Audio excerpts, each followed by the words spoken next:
It's a warm welcome to the news, and we begin this edition with our top stories. We can, I can, and the Gambia can. That was the aptly chosen theme for Cancer Day celebration in the Gambia, spearheaded by the First Lady, Madam Zainab Yahya Jammeh. Scores were out to lend support to this life-changing initiative, among them the Vice President and senior government officials. 8 new judges of the Superior Courts begin their term of office as they take the oath of office at a ceremony presided over by the Vice President and Minister of Women's Affairs. Western leaders pledged to raise billions of dollars in effort to deal with the Syrian refugee crisis. And leading Democratic presidential hopefuls, Bernie Sanders and rival Hillary Clinton, clash in another heated debate ahead of the New Hampshire primary vote. Well, viewers, those are your headlines. With me, WINIFRED NICOL.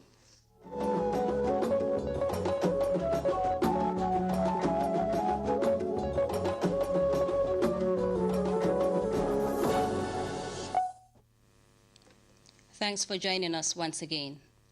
We can, I can, Gambia can is the theme for World Cancer Day 2016 celebrations. The day took the form of a march past spearheaded by First Lady, Her Excellency, Madam Zainab Yahya Jammeh. The First Lady was joined by the Vice President, Her Excellency, Ajah Dr. Aissatou Njie Seydi, the Chief Justice of the Gambia, Cabinet Ministers, Service Chiefs, and other participants drawn from diverse sectors of society. The cancer walk, as Njie tells us, seeks to raise awareness of cancer and to encourage its prevention, detection, and treatment.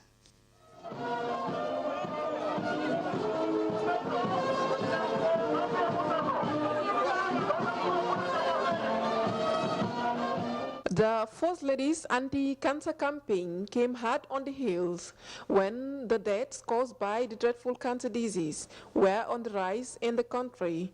She thought it wise to initiate a vaccine called human papillomavirus in 2014, a vaccine that targets children between the ages of 9 and 13, anchored on preventing them from the dreadful disease.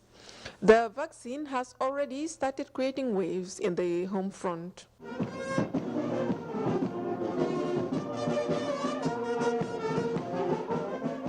4th February each year is marked World Cancer Day. The day is globally celebrated with a primary goal of raising awareness of cancer and to encourage its prevention, detection, and treatment. This year, in the Gambia, celebrations of the day began with a march past championed by First Lady Madam Zainab Yahya Jammeh.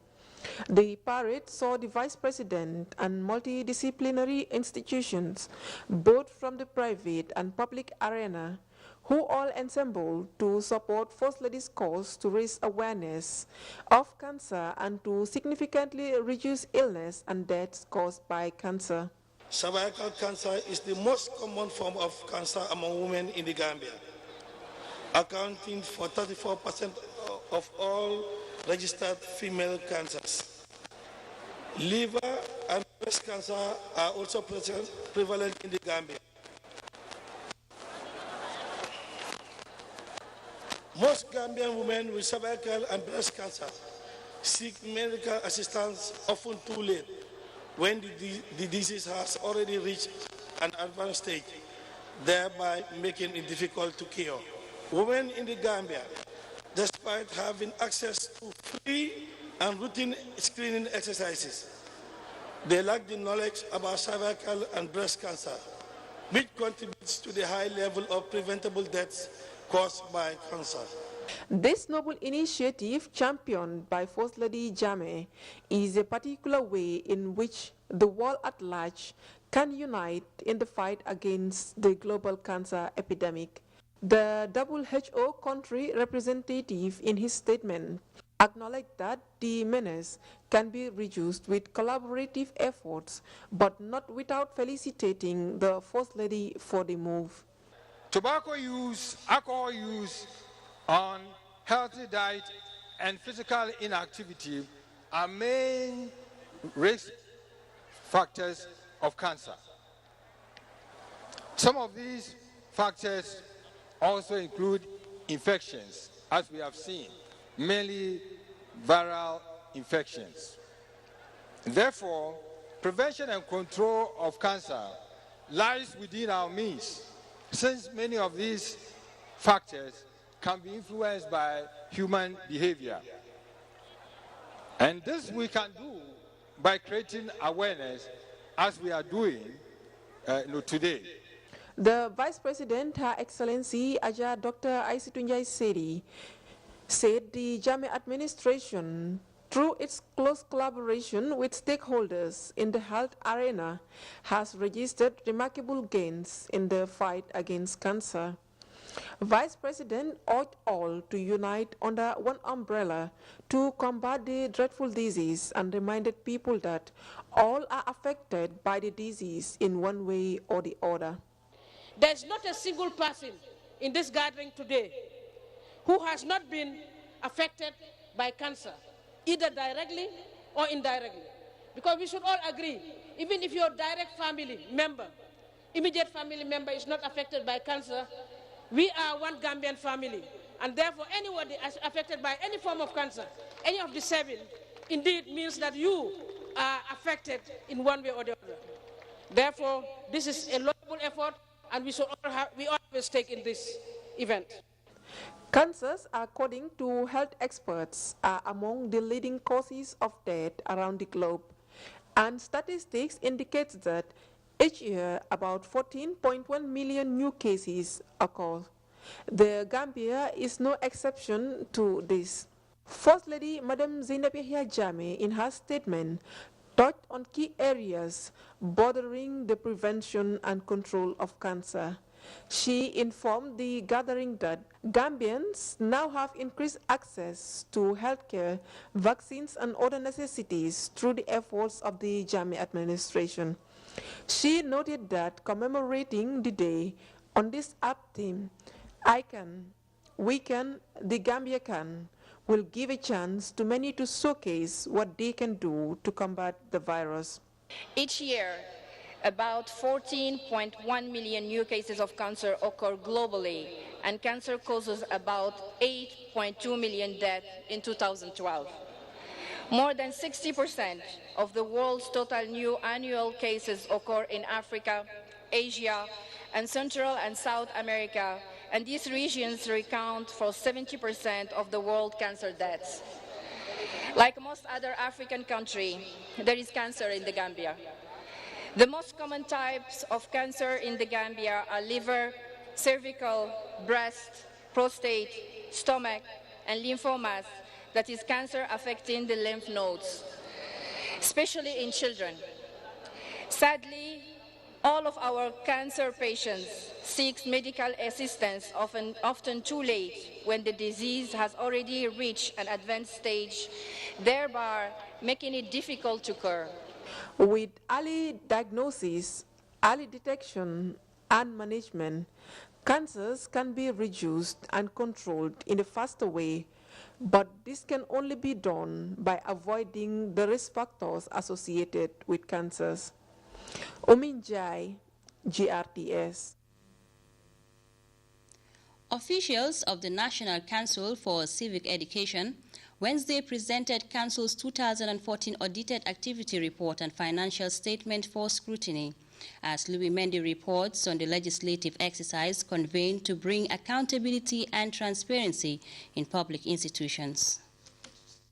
The National Council for Civic Education in 2014 was found to be fully compliant with the Gambia Public Procurement Act, a testimony of the Council's uncompromising stance on best practices as laid down by the state machinery. The information was disclosed by the Regulatory Authority on Wednesday at the National Assembly when the management of the Council presented their 2014 Audited Activity Reports and Financial Statements to the Joint Public Account Public Enterprise Committee for scrutiny. On program activities, we have been very active at grassroots level on sensitization with the overall aim of tackling the problem of voter apathy head-on within the context of the electoral cycle. I am happy to report that the spirit and level of staff commitment on civic education delivery is very high, and it is our wish to further accelerate the momentum. In fact, for the first time, NCCE have created a website accessible on www.ncce.gm that contains our overall programs. The NCCE reports highlighted the Council's 2014 activities, expenditures, and challenges as it endeavors to enlighten Gambians on their civic rights and responsibilities as the core mandate. On capacity constraints, frantic efforts are being made to capacitize the staff. Almost 5 staff have completed their programs both locally and overseas. The Administrative Secretary, Mr. Emmanuel G. Gomez, has completed an ICM postgraduate diploma in management at the MDI. The course was fully sponsored by NCCE for a period of 1 year. The face-to-face community sensitization advocacy conducted countrywide was also one of the activities championed by the Council during the year under review. National Council for Civic Education during the period under review conducted a combined total of 527 community sensitization meetings in the West Coast region, Lower River region, North Bank region, Central River and the Upper River regions. Another was the countrywide awareness creation forum for the grassroots on the rights of women and children. In addition to the face-to-face meetings, the NCC also used another delivery strategy, which is the radio talk shows.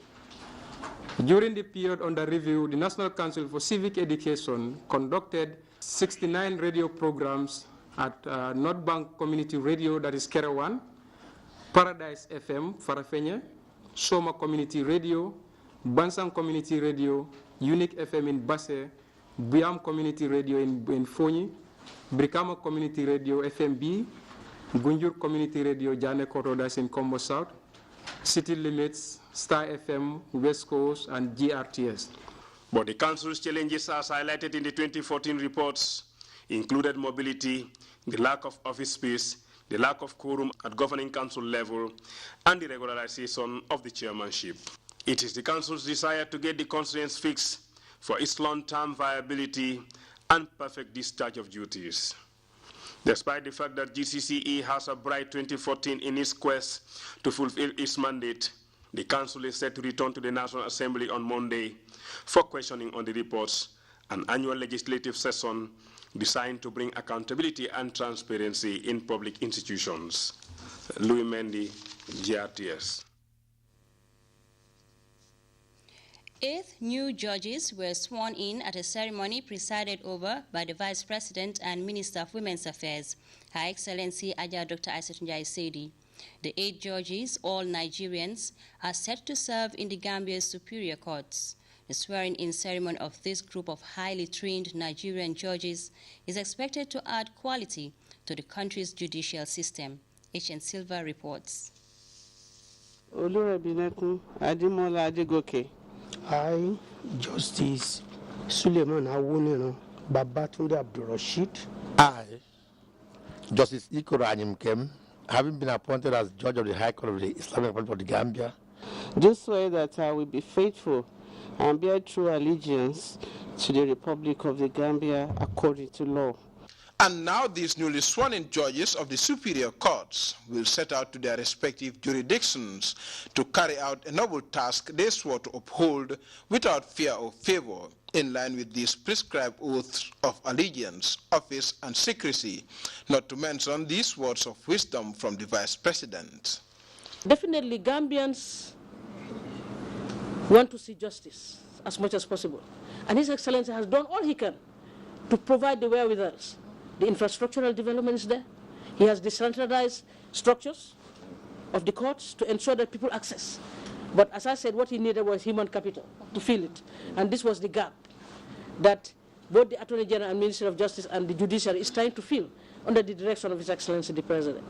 The new members of the bench, who made a list of 8 adjudicators, are all Nigerian nationals, credited for having a cumulative experience of nearly 20 years or even more in the legal domain. However, their decades-long spell in the courts is highly anticipated to not only add quality to the Gambian judiciary, but reduce a backlog of cases in the courts. One of the problems we have been hearing a lot about is the backlog of cases in the judiciary. Every time you talk about the judiciary, backlog of cases, delay in cases. So when the people of the Gambia cried out to His Excellency, saying that there have been delays in their cases, what did His Excellency do? He mandated the Chief Justice and I to travel all the way to Nigeria to meet with many prospective candidates, and we came up with these perfectly qualified, experienced judges to come and serve the people of the Gambia. The judges were said to be appointed on January 4th this year by the President, His Excellency, Sheikh Professor Alhaji Dr. Yahya Jammeh Babili Mansa, with recommendations from the Judicial Service Commission and in accordance with Section 138, subsection 2 of the Constitution, after going through a meticulous screening. But as they hold their revered books to observe a constitutional requirement, Chief Justice Emmanuel Fagbenle expects nothing less.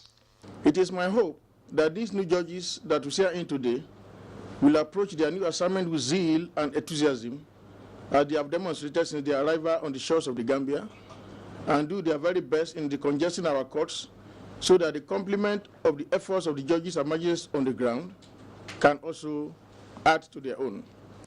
The latest development is also seen as another manifestation of the ever stronger bilateral ties between Abuja and Banjul, as well as Professor Jammeh's Pan-African philosophy. Nigeria has done a lot for the Gambia, and the Gambia, His Excellency the President knows that, and that's why he's giving back to Nigeria as well. And that's why at the international forum, wherever he goes, as a Pan-Africanist, he supports Nigeria. Why? Because Nigeria supports Africa. Your Excellency, Sir President Yahya Jammeh Babili Mansa, as Africans, we pray that God guides you through the path of righteousness in His name's sake. Your Excellency, Sir President Yahya Jammeh Babili Mansa, as a man of God, God will also make you lie down in green pastures. Amen. Because when a sheep lies down in green pastures, he knows there is a meal there for him. Meanwhile, the new sworn-in judges promised to live up to the aspirations, particularly Oluremi Adigok, the most senior among the rest, who had served in the legal domain for the past 30 years. Mr. President is not biased against any race or gender, and his passion in bringing justice to every Gambian is obvious, as revealed in all government's efforts in wanting justice for the good people of the Gambia.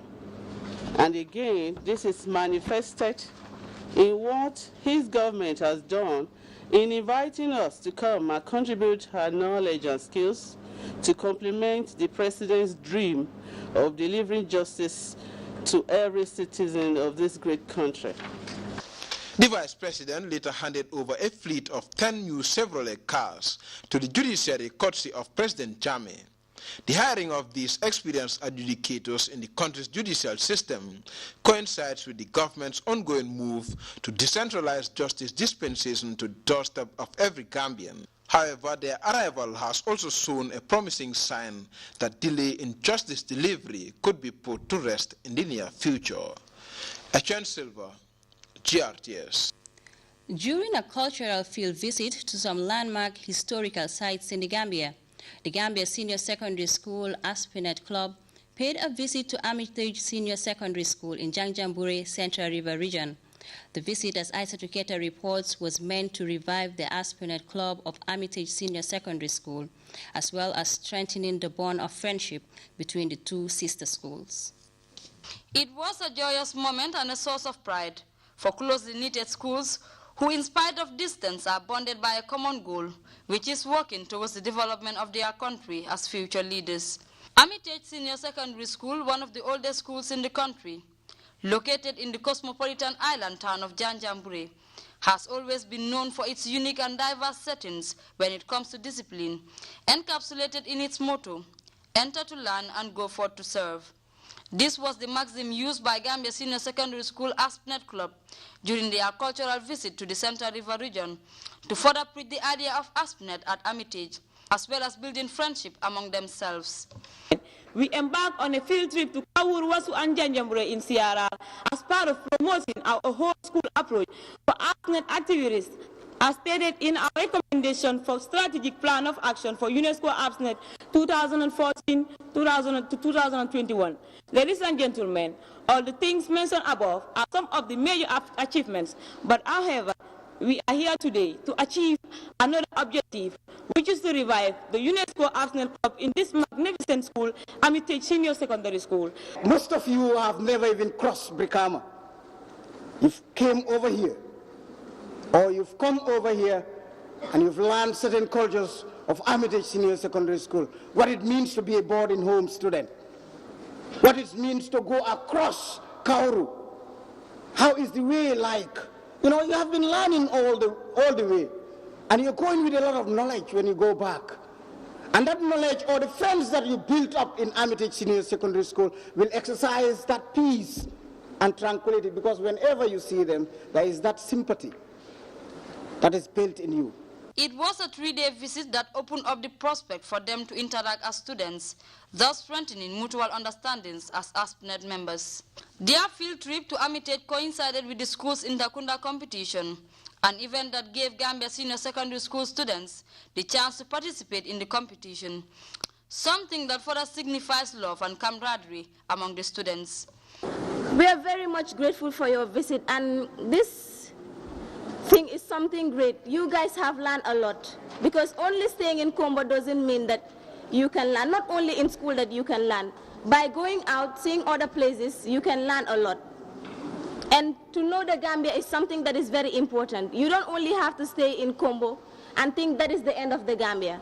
As you come into the interior, you will discover the specialities of Gambia. And we are very much grateful receiving you here, and we hope to learn from all that you guys have said and to revive the APSNet Club of Armitage Senior Secondary School and make it a very strong one. Teaching staff of Armitage also used the groundbreaking moment to hold valuable discourse with students on the issue of using the perilous journey to Europe in search for greener pastures. Malcolm X said, and I quote, "The future belongs to those who prepare for it." Therefore, I believe in trying to contribute to national development, we as the young people should try by all means and complement the efforts of the government and the stakeholders. The climax of their visit was a very touching moment, as students of Armitage became so emotional to bid farewell to their sister school. It is hoped that the gesture will be reciprocated in the near future, when Gambia Senior Secondary School will be receiving Armitage Senior Secondary School.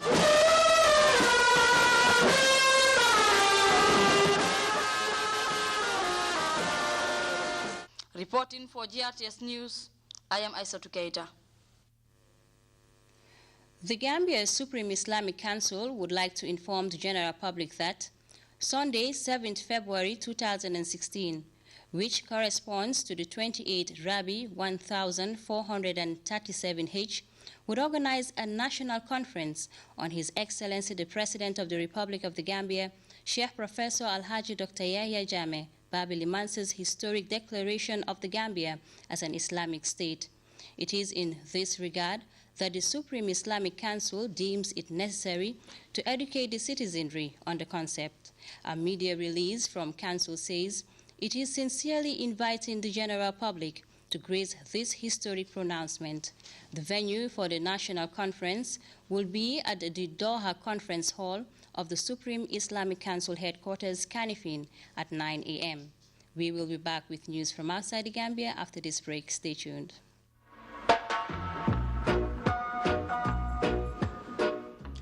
The APRC Peace and Law Fundraising Gala Dinner, it's here again.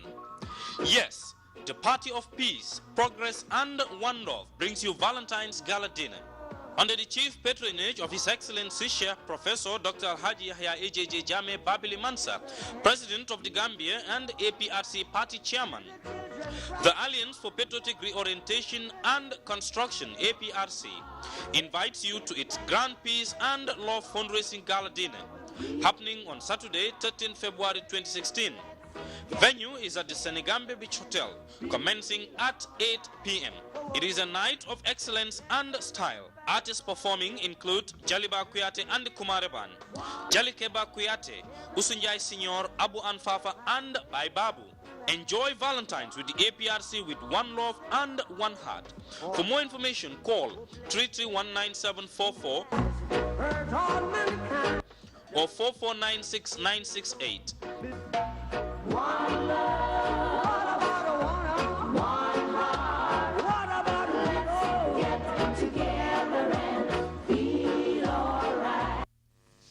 Welcome back. European countries pledged billions of dollars in aid Thursday to help refugees of the Syrian civil war. The London conference is hosted by Britain, Norway, and Germany, who were the first to donate. The meeting comes just one day after Syrian peace talks came to a halt in Geneva. There is more than 6 million people displaced inside Syria and 4 million who fled to other countries. And with no end in sight to the civil war, UN is asking for nearly $9 billion to address the needs of those people. Take a look at the scars of that civil war. The recently liberated oil field in northern Syria, once a cash flow for ISIS, and also the place where the terror group kept many of its prisoners. To think that not so long ago, ISIS was making roughly around $500 million a year through its profits on oil. This was the most important constant stream of revenue for them. But on the back of a protracted U.S.-led air campaign, as well as plummeting oil prices, ISIS are now really starting to feel the pinch, as we saw for ourselves. Take a look. Bubbling beneath this desolate landscape is the black gold that has funded the ISIS war machine. Baz Shiro is a fighter with the Syrian Democratic Forces who are battling ISIS in this part of the country. He showed us around an oil field in rural Hasaka that was seized from the militants 2 months ago. ISIS earned a lot of money from these fields, he tells us. People from all over this area came here to buy their fuel. You can still hear the hiss of gas, but the pump is no longer operational. The U.S.-led coalition has been hammering ISIS's oil, which at one time generated $40 million a month. Airstrikes have targeted refineries, pumping stations, and lines of tankers waiting for gas. Shiro says the militants learned to adapt. In each field, they put just one person as a cashier to sell the fuel, and only one tanker could come at a time, he says. They use this tactic because the planes are looking for big groups, not individuals. But Kurdish fighters and U.S. airstrikes eventually forced ISIS into retreat. All that remains now of their presence is some graffiti. The Kurds and their Arab allies here are desperate to get the oil pumping again, but they have two major problems. Firstly, the front lines are still just a few miles away from here. And secondly, they don't have the money or the expertise that they would need to start repairing the damage that has been done. The trickle of oil will not become a flow for months or even longer. As ISIS fighters fled, they destroyed what they could. Electric cables were cut, booby traps were laid. Only one facility was left untouched. Just behind the refinery, a row of tanks turned into an underground prison. Each cell held up to 15 people, he tells us, among them women and children. Written on the walls of one, a harrowing message. I'm not afraid of dying, but I fear the tears of my loved ones. Shiro and his men are now starting to clear the wreckage left behind by ISIS, but they can't erase the terror inflicted here. And I just wanted to read you another part of that graffiti from inside that cell. It said, "Even if my eyes can't see you, my heart will never forget you." You can really imagine the horrors that these people went through. And our guide who you saw there, that Syrian Arab fighter, told us that these cells were reserved for whoever ISIS deemed to be the worst offenders. Robin? To think that... We now join the Weather Center for the day's weather outlook.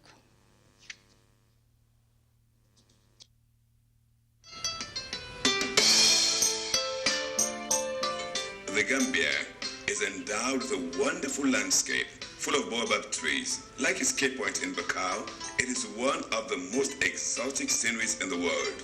The baobab tree is a symbol of resilience, wisdom, and resourcefulness. For the baobab tree provides good food in times of hunger, rents its bark for medications, and its sap for glue. In the Gambia, there is a company like the baobab tree, 100% African and purely Gambian in all aspects, in know-how, design, value, capital, and management. That company is Elton. Elton, employing hundreds of Gambians and proudly associating itself with development in the Gambia. Elton, side by side with the Gambia.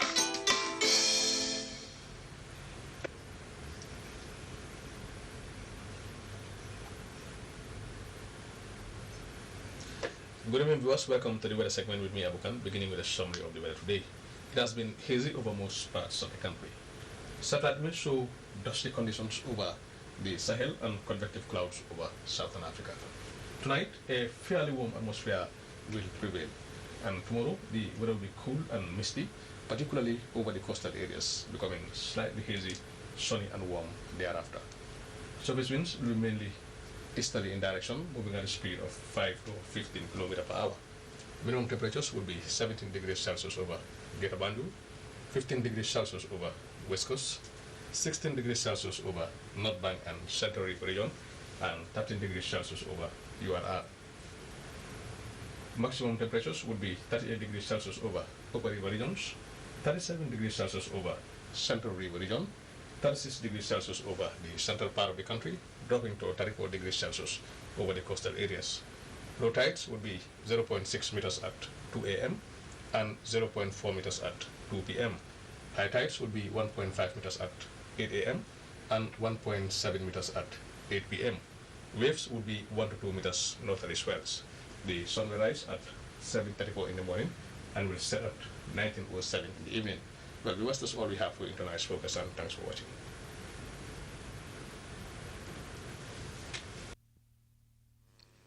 And before we take leave of you, a recap of the day's main stories. We can, I can, and the Gambia can. That was the aptly chosen theme for Cancer Day celebration in the Gambia, spearheaded by the First Lady, Madam Zainab Yaya Jammeh.